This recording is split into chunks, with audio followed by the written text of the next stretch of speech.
வேதத்தில் முக்கியமானது தேவன் நம்ம கொடுத்தது என்பது, தேவன் நம்ம எப்படி அவர் கையினால் படைத்தாரோ, உருவாக்கினாரோ, உண்டாக்கினாரோ, அதைப்படியே தன் விரனால் எழுதி கொடுத்த 10 கற்பனை நம்ம வாழ்க்கையில் முக்கியம். வேதத்துக்கு முக்கியம், கிறிஸ்தவனுக்கு முக்கியம். 10 கற்பனை இல்லாமல் ஒன்றும் செய்ய முடியாது. நாட்டில் அரசாங்கங்களுடைய சட்டத்திட்டங்களை வச்சுருக்காங்க. சட்டத்திட்டங்களை கீழ்பட்ட தான் ஆட்சி நடத்த முடியும்.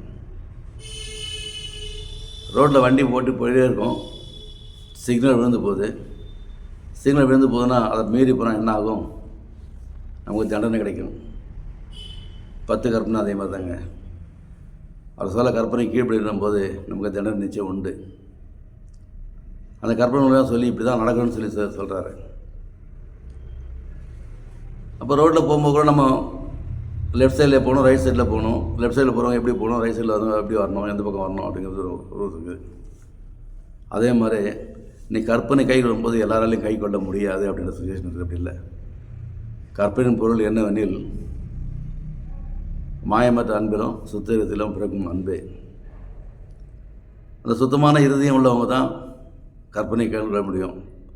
அப்போ தேவன் 10 கற்பனைகளில் யாத்ராகமம் புத்தகம் 20ஆம் அதிகாரத்தில் கொடுத்துருக்காரு. உங்களுக்கு எல்லாருமே தெரியும். என்னையன்றி உங்களுக்கு வேறு தேவைகள் உண்டாக இருக்க வேண்டாம். வானத்திற்கு கீழே எங்களும் பூமியின் மேலே எங்களும் ஒரு சொருப்பத்திலையும் வணங்க வேண்டாம். இந்த 2 கற்பனைகளில் நிறைய காரியங்களை வச்சுருக்காரு.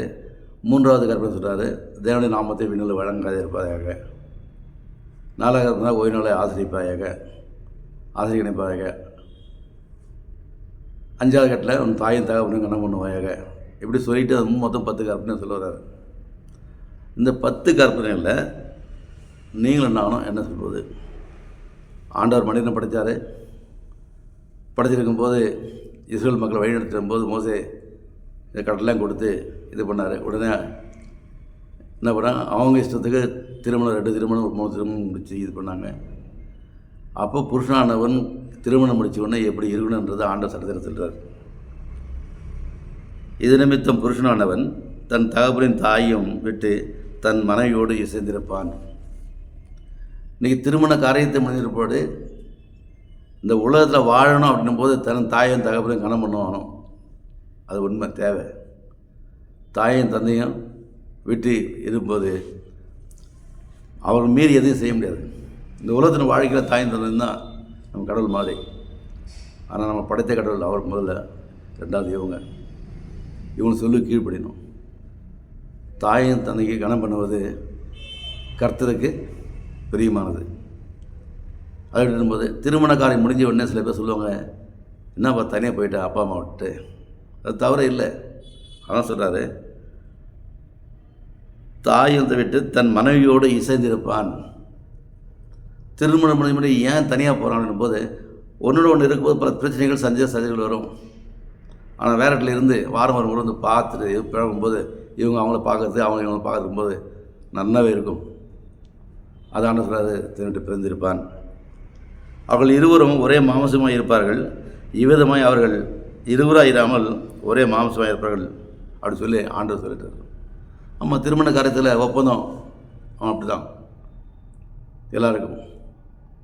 அதை அவங்க வியாபாரம் படைச்சி கொண்டு விடும்போது என் எலும்பிலும் மாம்சமாக இருக்கிறாள், இவ மனுஷன் எனப்படுவாள். தன்னுடைய சதைய எலும்பில் இருந்து எடுத்து உருவாக்கப்பட்டதுனால தான் அவங்க கணவன் மனைவி ஒன்றாக இருக்கிறார்கள், ஒரே மாம்சமாக இருக்கிறார்கள். இந்த சத்தியத்தை அறியதில்லை. இந்த சத்தியம் உண்மையான சத்தியம் திருமண காரியத்துக்கு உதவுது. திருமண காரியத்துக்கு குடும்ப காரியத்துக்கு குடும்பத்திலேருந்து எப்படி மற்றவங்களோட இருக்கணும் அப்படிங்கிறத பற்றி தேவன் விவரம் அழைக்கிறார். இன்னும் சில பேர் அதை புரிஞ்சுக்கிறதில்லை. அப்போ இது நிமித்தமாக தகப்பனையும் தன் தாயை விட்டு தன் மனைவியோடு இசைந்திருப்பான், அவர்கள் ஒரே மாம்சமாக இருப்பார்கள் என்று மீண்டும் சொல்ல வர்றாரு. அதை பழைய ஏற்பாட்டிலும் சரி புதிய ஏற்பாட்டிலும் சரி 2 இடத்துலையுமே சொல்கிறாரு. அதை நம்ம படித்து புரிந்து வாழ்க்கை எடுக்கும்போது மிகவும் அருமையான வாழ்க்கை நடத்த முடியும். ஏன்னா கடவுளுடைய வார்த்தையை நம்ம மதித்து அவருக்கு ரெஸ்பெக்ட் கொடுத்து அதை கேட்டு அதன் மாதிரி நடக்கும்போது நல்ல ஆசீர்வாதம் உண்டு. உன் தகப்பனையும் உன் தாயும் கனமனுவாயாக, உன்னிடத்தில் நீ அன்பு கூறுவதால பின்னத்தில் அன்பு கூறுவாயாக என்பவர்களே என்றார். ஆண்டவர்கிட்ட ஒரு 100க்கு அதிபதி வரான், பெரிய பணக்காரன். ஆண்டவரை நித்திய ஜீவன் அடைகிறதுக்கு நான் என்ன செய்யணும் அப்படிங்கும்போது நீ கற்பனை கைக்கொள் அப்படின்னாரு. நான் சிறுவது மேலே இதில் நான் கை கொள்கிறேனே, இன்னும் என்ன கை கொள்ளணும் அப்படிம்போது, உன்னிடத்தில் அன்பு குருவ பிறனிடத்தில் நீ அன்பு குருவாயாக அப்படின்னு நான் என்னன்னு தெரியாமல் போச்சு. நீ கிறிஸ்துவ நாமம் கிறிஸ்துவ சபை என்ன சொன்னோன்னா கற்பனை 2 கற்பனை ஆகிட்டாரே ஆண்டவரே, இந்த 2 கற்பனை கொண்டா போதும். இப்போ உன்னிடத்தில் அன்பு குருவ பிறனிடத்தில் அன்பு குருவாக என்றது அர்த்தம் என்ன அப்படின்னு புரியும் போது, இந்த 6 கற்பனை கொடுத்துருக்கா இல்லையா, இந்த 6 கற்பனை மனிதனுக்குள்ளது. இந்த உலகப்புற வாழ்க்கையில் வாழ்ந்துருக்கோம். அது எல்லாத்தையும் சரியான முறையில் செய்யும்போது தான் இந்த கற்பனை நான் கை கொள்ள முடியும். விபச்சாரம் செய்யாதிருப்பாயாக, களவு செய்யாதிருப்பாயாக, பொய் சாட்சி சொல்லாதிருப்பாயாக, இஷ்டியாதிருப்பாயாக. இப்போ இதில் நான் கை கொள்ளும் போது அப்போ இதில் இப்போ எப்படி இருக்க முடியும்? அப்போ நான் எந்த கற்பனை கையிடும்போது தான் ஒன்று தன்னை தான் நேசிப்பாக பிறகு நேசிப்பாயாக, உன்னத்தில் அன்பு பிறகு அன்பு குருவாயாக அப்படி கற்பனைன்னு சொல்லுவார். அவன் மீண்டும் அவன் கேட்குறான், இன்னும் என்னது என்ன குறை இருக்குது? அப்போ ஒன்றில் இருளை விற்று கொடுத்து வா பிரிஞ்சுக்கிட்டு வரனார். அப்போ அன்பு என்னன்னு அவனுக்கு தெரியாமல் போச்சு. ஒன்றில் அன்பு பிறந்தில் அன்பு குருவாயகடும் போது அவனுக்கு என்ன தெரியப்படுது? தன்னை தானே மட்டும் நேசித்தான், தனக்கு உண்டானவர்களே தனக்கு தான் என்னென்னு பார்த்தா, பிறனுக்கு கொடுக்குற இதே இல்லை. அதனால தான் ஆண்டவர் சொல்கிறார், இந்த சட்டத்திட்டத்தை கொடுத்தார், உன் தகப்பனையும் தாயும் கனம் பண்ணுவாயாக, உன்னிடத்தில் அன்பு குருவாக பிறனிடத்தில் அன்பு குருவாயாக என்பவர்களே என்றார். அப்போ இதெல்லாம் நம்ம படிக்கும்போது நம்மளுடைய நிலைமை என்ன, நம்ம இதில் நம்ம நிலைச்சிருக்கிறோமா? ஒன்றுமில்லை அந்த வாலிப பயிர மாதிரி இருக்கிறோமா? அந்த பணக்கார வாலிபர் இருக்கிறோம், அவன் ஆஸ்தி மிகுந்தனால அவன் தூக்கி கொண்டு போயிட்டான். நீங்கள் நானும் எந்த விதத்தில் இருக்கிறோம்? உண்மை ஆண்டோடைய வசனத்தை கேட்டு அந்த சட்டத்தில் கேட்டு துக்கம் கொண்டு வரமா, இல்லை விருப்பத்தோடு இருக்கிறோமா? நீங்களே அதை முடிவு பண்ணீங்க.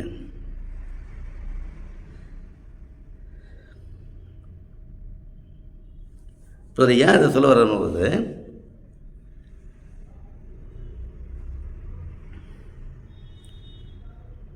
பழிக்கு பழி வாங்காமலும் உன் ஜன்பத்திர மேல் பொறாமை கொள்ளாமலும் உன்னிடத்தில் அன்பு கோல பின்னத்தில் அன்பு குருவாயாக அப்படின்னு ஒரு இடத்துல சொல்கிறார் பழைய பாட்டில். அப்போ இந்த கற்பனை நான் கை கொள்ளும்போது நான் பொறாமை உள்ளவனாக இருப்பேன், பழி வாங்குறவனாக இருப்பேன். அப்போ என்கிட்ட அன்பு இருக்காது. ஆண்டது அதெல்லாம் உன்னிடத்தில் அன்பு கோல பின்னத்தில் அன்பு குருவாயாக. இப்போ தாயின் தந்தை நான் கண்ணா பண்ணும் போது தாயின் தந்தைக்கு நான் மரியாதை கொடுக்கும்போது மற்றவங்களுக்கு எப்படி நான் மரியாதை கொடுப்பேன்?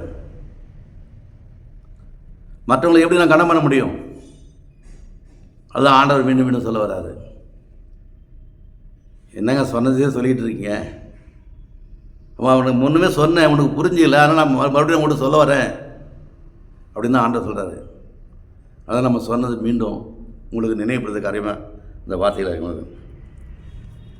அப்போ இப்படி இருக்கும்போது இவங்க கற்பனை வேணாம்ன்றவங்களாம் என்னதுன்னா ஆண்டவர் சொல்கிறாரு, மனுஷனுடைய கற்பனைகளை உபதேசங்களாக போதித்து வீணா எனக்கு ஆராதனை செய்கிறார்கள் என்று எசாயா தீர்க்கதரிசி நன்றாய் சொல்லியிருக்கிறானே என்றார். புதிய ஏற்பாட்டில் நமக்கு சொல்ல வேண்டிய காரியத்தை பழைய ஏற்பாட்டில் நமக்கு புதிய ஏற்பாட்டில் ஆண்டவர் சொல்கிறார். பாரம்பரிய கொள்கையை நம்ம கைப்பிடிச்சிட்டு, மனித சட்டத்திட்டங்களை கைப்பிடிச்சிக்கிட்டு அந்த கடைப்பிடிக்கும் போது தேவனுக்கு உண்டான ஆராதனை இல்லை,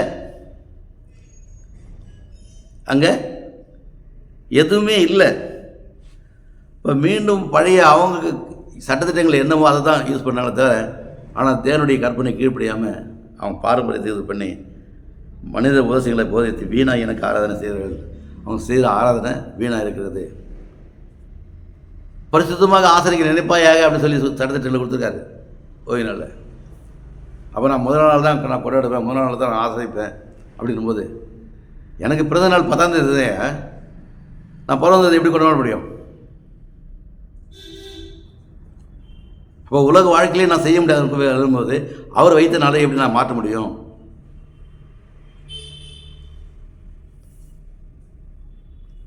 ஒவ்வொரு காரியத்துக்கும் அவர் சொல்லக்கூடிய வார்த்தைகள், கற்பனைகள் அவர்களால் எழுதி கொடுத்தது நமக்கு மிகவும் பயனுள்ளதாக தான் இருக்கிறது.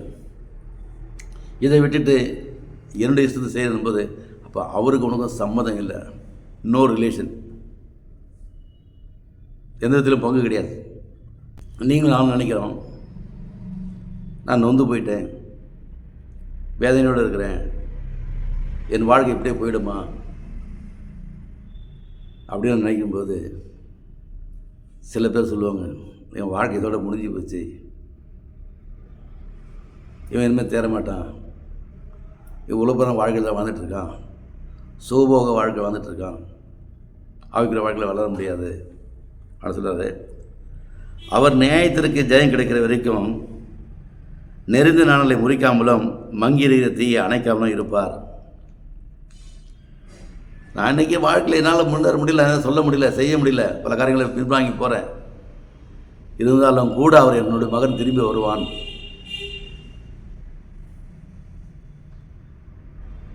எல்லா காரியத்தையும் செய்வான், என்னை தேடுவான். நியாயத்திற்கு ஜெயம் கிடைக்கும் வரைக்கும் மூதி நாளை ஒடிக்காமலும் மங்கிற தீயை அணைக்காமல் இருக்கும். மனு சொல்லுவான், சே அவன் கதை முடிஞ்சு போச்சு, ஆனால் ஆண்டவர் சொல்ல, நீ பொறுப்பா, நீ பொறுத்துரு, எனக்காக காத்திரு, நீ அமர்ந்திரு, நானே தேவன் என்று அறிந்து கொள். அதனால் தேவனுடைய வார்த்தைகளை நம்மளால் சொல்ல முடியாது, விவரிக்க முடியாது. புரிந்து கொள்ளும் போது அதை ஏற்றுக்கொண்டு அதன் நடக்கும்போது மட்டும் புரிந்து கொள்ள முடியும். மிகவும் கடினமானது அல்ல. அதை ஏற்று அதன் நடக்கும்போது ஆண்டவர் நமக்கு அனுகிரகம் செய்கிறார், வல்லமை தருகிறார், புரிந்து கொள்ளக்கூடிய சத்து தருகிறார். ஒரு ஞானத்தில் குறைவாக இருப்பினும் இணையத்தில் கேட்கிடவன் சப்புடமாய் எல்லாரும் பயன்படுத்துதல் கேட்கிடவன் அப்போது உங்களுக்கு கொடுக்கப்படுன்றார். நம்ம கேட்கணுங்க, கேட்காம எதையும் பெற்றுக்கொள்ள முடியாது. கேளுங்கள் அப்பொழுது கொடுக்கப்படும். எதை கேட்குறோம்? சாப்பாடா? அன்றைய உள்ளது அப்போதே தாருன்னு சொல்லி சொல்கிறாரு. ஒரு மாதத்துக்கோ ஒரு வாரத்துக்கோ ஒரு வருஷத்துக்கோ கேட்கல. அந்த அப்பம் எது? சாப்பாடு எங்கள் கூட சாப்பிடலாங்க, எனக்கு சாப்பாடு இல்லையா? ஒழிகாரங்கிட்ட போட்டு, ஐயா இது மாதிரி கஷ்டமாக இருக்குது, சாப்பாடு வேணும், உடனே சாப்பாடு கிடைக்கும், எல்லாம் முடியும். ஆனால் அந்த அன்றனுள்ள அப்பம் இருக்குது பார்த்தீங்களா, ஜீவ அப்பம், அந்த அப்பம் கிடைக்காதுங்க. அதுதான் ஆண்டவர் கேட்க சொல்கிறார். அறிவு தான் ஆண்டவர் கேட்க சொல்கிறாரு. பரிசுத்த ஆவியானவர் தான் கேட்க சொல்கிறாரு. இதை நம்ம கேட்கறத விட்டு நம்ம எது எனக்கு அது தேவை, இது தேவை, தேவை எல்லாதெல்லாம் கேட்குறோம். மகன் மீனை கிட்டலாம் பாம்பு கொடுப்பானோ? உனக்கு எது தேவைன்றது அவருக்கு தெரியுங்க. அப்போ கேட்குறது நான் சரியான முறையில் கேட்டேன்னா கண்டிப்பாக கொடுப்பார். கொடுக்குற தேவனாக இருக்கார். என்னை நோக்கி கூப்பிடு அப்படின்னு சொல்கிறார். என்னை நோக்கி கூப்பிடு, அப்பொழுது நான் உனக்கு உத்தரவு கொடுத்து நீ அறியாதது உனக்கு எட்டாததுமான பெரிய காரியங்களை உனக்கு தெரிவிப்பேன் அப்படின்னார். எதுவும் அறிஞ்சிக்க கொள்ள முடியல. வேத வசனம் என்னென்னு தெரிய முடியல, கற்பனைனா என்னென்னு தெரிய முடியல, ஆபத்துனா என்னென்னு புரிஞ்சிக்க முடியல. நான் எதில் சிக்கிட்டு இருக்கேன், நான் எதுக்கு அடிமையாக இருக்கிறேன்? என்னை நோக்கி கூப்பிடு, என்னை நோக்கி கூப்பிடுப்பா, அப்பொழுது நான் உனக்கு உத்தரவு கொடுத்து நீ அறியாததும் உனக்கு எட்டாவதுமான. எனக்கு எது எட்டலை? அறிவு எட்டலை. பரலோகத்து அறிவு எனக்கு எட்டலை, தேவனுடைய அறிவு எனக்கு எட்டலை. நான் உலகத்து வாழ்க்கையை தான் நான் அறிஞ்சிருக்க தவிர ஆண்டோடைய வாழ்க்கையில் நான் அறிந்து கொள்ள முடியல, ஆண்டோட உபதேசத்தை நான் அறிந்து கொள்ள முடியல, ஆண்டோடைய அறிவை அறிந்து கொள்ள முடியல. இது எல்லாம் உனக்கு நான் தெரிவிப்பேன் அப்படின்றாரு. நம்ம அவரை கூப்பிட்றது இல்லையே. அவர் சொல்கிறாரு, யாக்கோபே நீ மனம் செலுத்தி போனாயா, என்னோட நீ பேசவே இல்லையே.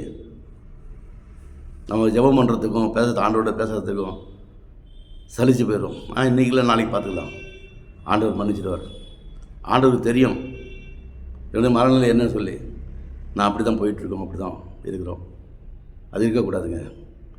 அவரை கூப்பிடணும், அவர் தேடணும், அவர்கிட்ட முறையிடணும். அவர் எல்லா காரியத்தையும் வாய்க்கப்படுறது இருக்கார். ஆனால் அப்படின்னாலே வசனம் இப்படியா சொல்லுகிறது. இன்றைக்கி சில பேர் ஆண்டோடைய ஆலயத்துக்கு வராங்க, உபதேசம் கேட்குறாங்க. அப்படி இருந்தோம், எங்கேயா தேவன் இருக்கிறார்,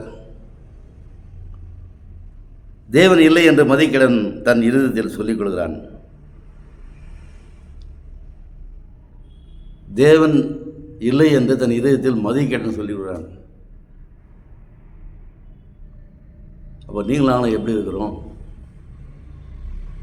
அப்போ தேவன் சொல்கிறான், உன்னோட கூட இருக்கிறேன்னு சொல்லியிருக்காரு. அப்போ இல்லைன்னு சொன்னால் என்னங்க அர்த்தம்? நான் தெரிஞ்சும் தெரியாமல் இருக்கிறேன்னா, கேட்டும் கேட்காமல் இருக்கிறேன்னா, பார்த்தும் பார்க்காமல் இருக்கிறேன்னா, உணர்ந்து உணராமல் இருக்கிறேன்னா, நீங்கள் நானும் முட்டாளாக இருக்கிறோமா? துன்மார்க்கன் தான் எப்படி சொல்லுவோம்? ஆண்டவரை தேட பிள்ளைகள் மாமிசம் நடக்கும்போது அவர் சொல்ல முடியாது. ஆவிக்குரிய வாழ்க்கை போது மட்டும்தான் அவரை பற்றி பேச முடியும். துன்மார்க்கத்தில் இருக்கும்போது கண்டிப்பாக சொல்ல முடியும்.